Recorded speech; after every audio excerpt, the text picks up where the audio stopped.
Para começar, eu vou falar sobre isso aqui, os elementares. É um tema pouco usado no centro espírita, porque a maioria não acredita. Não acredita em fadas, elfos, gnomos, salamandras, e eu vou mostrar para vocês que isso está na leitura espírita, está em Kardec. Então, antes eu vou contar uma historinha para vocês, depois eu entro no tema. É a história desse cara aqui, o Seu Juca. É uma alegria imensa estar aqui, antes de entrarmos no tema fascinante de hoje, que mistura ciência, doutrina e um toque de magia. Eu quero contar a história do Seu Juca. O Seu Juca era um marceneiro das antigas, morava aqui perto de Santos e era aquele tipo de pessoa que tinha lugar para tudo. Prego de um lado, serrote do outro, tudo organizado. Eu sou assim, chato pra caramba, nem eu me aguento. E ele tinha um inquilino invisível que adorava o martelo dele. Certo dia, Seu Juca estava terminando uma mesa de madeira nobre e no momento de pregar o último sarrafo, ele deixou o martelo na bancada, virou para pegar o prego na caixinha ao lado e quando voltou, nada do martelo. Ele procurou na serragem, olhou dentro da caixa de ferramenta, olhou dentro do café frio e nada. Ele já estava vermelho de raiva, pronto para culpar o neto, coitado, que estava brincando lá fora, quando resolveu parar, respirar e falar em voz alta. Olha aqui, rapaziada, se vocês quiserem brincar, já brincaram. Eu preciso terminar essa mesa. Por favor, devolvam o meu instrumento. Deu as costas, contou até 10. E quando ele voltou os olhos para a bancada, lá estava o martelo. Bem no centro, como se estivesse rindo da confusão. Seu Juca apenas sorriu e disse, obrigado, pessoal. Muita gente diria que Seu Juca está ficando doido. Mas ele sabia que nós, espíritas, começamos a compreender a vida é muito mais populosa e divertida do que os olhos conseguem alcançar. A energia dessa casa hoje está bem contagiante. Sinto um zum, zum, zum leve por aqui, quase que um riso de criança escondida. Hoje não vamos falar de obsessores ou de grandes mentores sábios. Vamos falar sobre esses brincalhões que Seu Juca aprendeu a respeitar, que são os elementares, conhecidos no folclore como fadas, elfos, gnomos e etc. Vamos olhar para esses seres não como personagem de desenho, mas com a lente séria da doutrina espírita. Quem nunca viu passar, ou quem nunca passou pela síndrome do óculos na testa, que você revira a casa, xinga a própria memória, acusa o cônjuge e de repente percebe que o objeto estava com você o tempo inteiro. Nunca aconteceu com vocês? Quem usa óculos, colocar o óculos na cabeça e ficar maluco procurando? Ou o celular na mão procurando o celular? Nunca aconteceu com vocês? A ciência tradicional chama isso de distração. Mas nós sabemos que o mundo espiritual tem muitas faixas. Existem seres que habitam dimensões muito próximas à nossa e muito próximas à matéria e que adoram interagir com a gente. Como não tem a maldade dos obsessores, nem a sabedoria dos guias, eles agem por puro instinto e curiosidade. Muitas vezes o espírita pergunta, mas falar de fada e gnomo não é fugir de Kardec? Muita gente devia estar com essa dúvida aqui quando eu comecei a falar sobre os elementares. Pelo contrário, Allan Kardec nunca ignorou a vida abundante que preenche o espaço. No Livro dos Espíritos, questão 536, ele faz uma pergunta fundamental sobre a influência dos espíritos nos fenômenos da natureza. Ele queria saber se o crescimento das plantas, o movimento da terra eram apenas leis físicas ou havia inteligência por trás delas. A resposta dos espíritos superiores explica que nada acontece por acaso. Deus não desperdiça o seu trabalho. Imagine o universo como uma empresa monumental. Deus é o proprietário. Os espíritos superiores são os diretores que planejam a harmonia das galáxias. Mas quem executa as tarefas braçais? Quem cuida da química exata que faz uma semente brotar? Quem organiza os fluidos que purificam a água? São os espíritos em estágios iniciais de evolução. A doutrina dos espíritos nos ensina que o princípio inteligente estagia em todos os reinos. Antes de sermos homens conscientes, fomos minerais, vegetais e animais. Os elementares seriam esses seres que estão no vestibular da humanidade, estão aprendendo a manipular os fluidos. Kardec refere-se a eles como espíritos levianos, ou de classes inferiores, mas entende, inferior não significa apenas simples, mas é como uma criança que não sabe ler, mas ajuda nas tarefas de casa. André Luiz, através da mediunidade de Chico Xavier, traz relatos detalhados sobre suas obras. Ele descreve servidores que trabalham incessantemente na atmosfera e na vegetação. Esses seres são especialistas em química espiritual. Eles coletam oxigênio e as essências das flores para criar remédios espirituais e manter a vida física em equilíbrio. Todo mundo aqui toma aguinha fluídica, não toma? Quem traz os elementos para a confecção dos remédios para cada um de vocês são os elementares, que vão buscar na natureza o que a gente precisa. Eles não têm contato com a Pfizer para trazer alguma coisa nesse sentido. Eles pegam tudo na natureza. Então, sem eles, a aguinha fluídica seria apenas água. Não teria a medicação que a gente precisa. Esses trabalhadores são divididos por afinidade com os elementos da natureza. Daí surgiram as lendas antigas. Quando o antigo clarividente viu uma entidade luminosa cuidando de um jardim, ele chamava de fada. Quando percebia seres densos trabalhando entre rochas, ele chamava de gnomos. O Espiritismo valida a existência desses seres como espíritos da natureza, irmãos nossos em um estágio onde o instinto é a regra e a razão ainda é o germe. Eles são essenciais para o funcionamento do ecossistema invisível que sustenta a nossa vida material. Agora sim, vamos voltar ao mistério do martelo ou da sua chave. Quem nunca perdeu a chave do carro em casa? Procura 3 horas. Quando você vai ver, a chave está no mesmo lugar que você tinha deixado. Por que um gnomo faria isso? Imagine um espírito perambulando pela sua sala.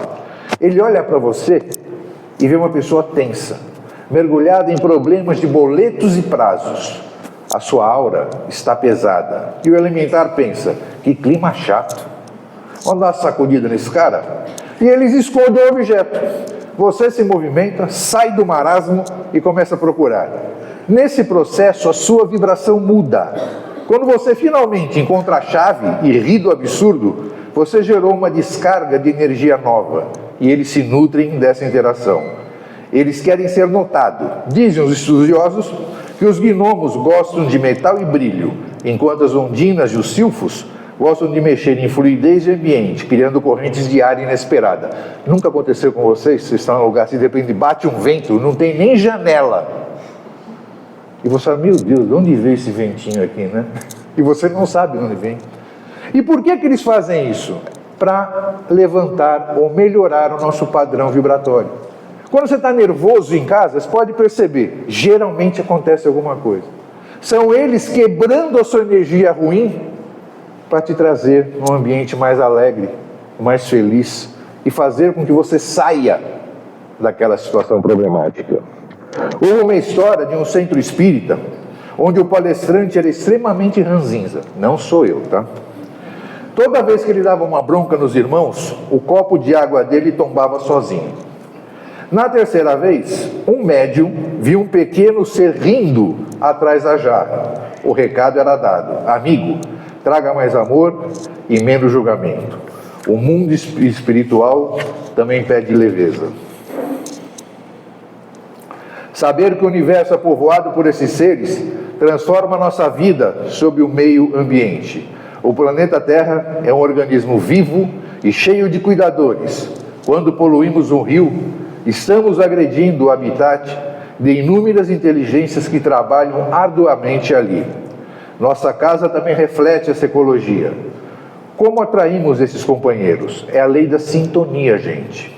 Uma casa bagunçada, com gritos e reclamações, atrai espíritos perturbadores e os elementares se sentem à vontade no caos. Eles vão para lá com que intuito? Melhorar o ambiente daquela casa. Por outro lado, Um lar onde se cuida de plantas com amor e onde se cultiva alegria atrai elementares benévolos. Eles ajudam a vitalizar o ambiente. Se você tem uma planta que floresce lindamente, saiba que tem uma mãozinha invisível ali cuidando dela.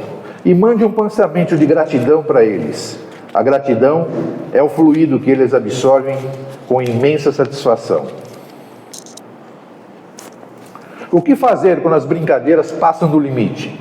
Se você sente que há uma movimentação estranha na sua casa, objetos caindo e sumindo, primeira regra, não tenha medo. O medo é uma energia densa que alimenta o desequilíbrio. Use o bom humor. Ele é um repelente para vibrações baixas. Fale com voz baixa. Pessoal, já rimos bastante, agora eu preciso de ordem. E eles vão escutar. Quando você assume o comando com serenidade, eles respeitam. Eles reconhecem a autoridade de um espírito que está em um degrau acima da razão, desde que exercida com amor. Se o ambiente estiver muito carregado, o remédio infalível é o quê? Evangelho no lar. Alguém aqui hoje ganhou um livro, eu falei, chegar em casa, fazer evangelho no lar. Quem faz evangelho no lar aqui? E o resto não faz por quê? Tem que ver o da Atena? As 3 graças, não é assim? Aí não pode fazer, né? Não tem tempo para fazer. Aí não sabe porque a casa é uma bagunça, nada dá certo, tudo dá errado. O vizinho grita, põe som alto e você não entende o que acontece na sua casa. Gente, evangelho no lar é fundamental. Leva 10 minutos para fazer. Mas tem gente que não pode perder 10 minutos da sua vida, não é? É muito difícil você perder 10 minutos para você. É mais fácil você sair e se divertir e depois reclamar que a tua vida não muda. A leitura do Evangelho cria uma redoma de luz. Espíritos superiores descem para limpar o ambiente e esses estagiários da natureza aprendem com a harmonia da família. Eles acabam se tornando guardiões da paz doméstica em vez de agentes da bagunça. A prece é um convite para o trabalho deles se torne mais construtivo e luminoso dentro do seu lar. Muitas vezes, em nossa jornada espiritual, ficamos focados apenas nos grandes dilemas filosóficos ou nas dores profundas da alma. Esquecemos que a vida também se manifesta na simplicidade de um jardim ou no movimento sutil do vento. É aquilo que eu sempre brinco. Você é espírita ou você está espírita? Vocês sabem a diferença? É espírita. Está espírita. Estar espírita é fácil. Vem no centro, assiste a palestra, toma um passe, água fluídica, vai para casa e continua a mesma tranqueira que você era. Você não muda. Esse é estar espírita. Agora, quem é espírita? Vem para o centro, assiste a palestra, aguinha fluídica, toma um passe, vai para casa, ajuda o próximo, brinca com todo mundo e é uma pessoa feliz. Isso é ser espírita. Gente, mudem. Quando sair daqui, amanhã de manhã, vamos dizer, porque amanhã é feriado, vai na praia. Olha para aquele mar, aquele céu azul e fala assim: Pai, obrigado pelo presente. Olha para uma flor que a ciência, com toda a tecnologia, não é capaz de fazer igual. E agradeça. Pai, que coisa linda que você me deu de presente. Pensem nisso. Isso sim é ser espírita. Os elementares nos lembram que a evolução é um caminho longo e que cada pequeno passo conta. Eles nos ensinam a valorizar o agora e a natureza que nos cerca. A presença desses seres é um lembrete constante de que a espiritualidade não está apenas nos livros e nos templos, mas em cada partícula da criação. Quando aprendemos a conviver com elementares de forma harmoniosa, começamos a perceber a interconexão de todas as coisas. Passamos a entender que a nossa energia afeta o micro e o macro.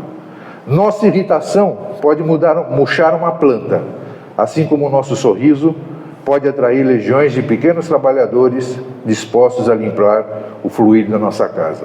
Essa brincadeira aqui de murchar uma planta, fizeram uma pesquisa científica com um garoto. Pegaram um garoto de 10 anos e 2 plantas iguaizinhas, retiradas do mesmo lugar. Durante 30 dias, Todo dia de manhã, o garoto ia no primeiro vasinho e falava: nossa, como você é linda. Você é feita por Deus, você é a imagem de Deus, eu te amo. E na outra plantinha, que era igual, ele falava: você é terrível, eu te odeio, eu não gosto de você. Em 30 dias, a plantinha que recebia amor floresceu, a outra secou. Não preciso explicar mais nada, né? Está bem claro a nossa energia, como ela funciona e do que ela é capaz. Inclusive, cuidado. Palavras sem poder, já ouviram falar isso, né? Muito cuidado quando vocês falam alguma coisa de ruim para alguém. Vocês não sabem a energia que vocês estão colocando naquela simples palavra. Tipo: eu te odeio, você não presta, eu não quero você, você não vale nada. Não façam isso, gente. Por favor. Meus irmãos, vamos falar dos elementares, sobre a misericórdia de Deus. O Criador não fez o universo para ser um vazio silencioso. Ele o fez para ser uma festa de vida em todos os níveis.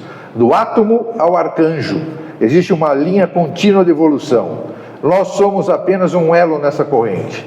Saber disso nos tira do pedestal dos donos da verdade e nos coloca na posição de irmãos mais velhos que devem cuidar dos irmãos mais novos. Olhar para baixo e ver os elementares, olhar para cima e ver os anjos, deve nos dar uma sensação de pertencimento. Não estamos sozinhos. Nunca estivemos. Da próxima vez que você perder os óculos e achá-los na testa, quando vir seu gato correndo atrás de algo invisível, apenas sorria. Nunca aconteceu com vocês, quem tem bichinho? De repente seu gato, seu cachorro passa correndo atrás do nada. Quem tem criança pequena em casa, ele olha para o teto e fica conversando. Vocês nunca viram isso? Vocês pensam que eles estão loucos? Eles não estão loucos não, gente. Eles estão vendo o que você não vê. Porque eles estão nas suas casas, vocês podem ter certeza disso. Eleve o seu pensamento a Deus e agradeça por viver num universo tão rico. A vida é abundante, alegre e cheia de mistérios que a nossa ciência materialista ainda está começando a decifrar. Que possamos conviver em harmonias em todas as faixas da vida, que respeitemos a natureza e os seus guardiões, que tenhamos sempre o bom humor como escudo e o amor como bússola. Que a paz do Mestre Jesus envolva todos essa noite, que vocês voltem para casa com uma alma mais leve, sabendo que tem muita gente invisível trabalhando para que amanhã o sol brilhe e as flores se abram novamente. E por favor, se alguém vir a chave do meu carro lá fora, que eu tenho certeza que deixei no bolso, mas vai saber que estou a passear com alguém aqui, não é verdade? É sempre um prazer compartilhar esses momentos com vocês. Sigam em paz, com a certeza de que a espiritualidade nos abraça em todos os momentos, desde os mais solenes até os mais corriqueiros e engraçados da nossa vida diária. Muita paz, muita luz e muita alegria a todos. Agora,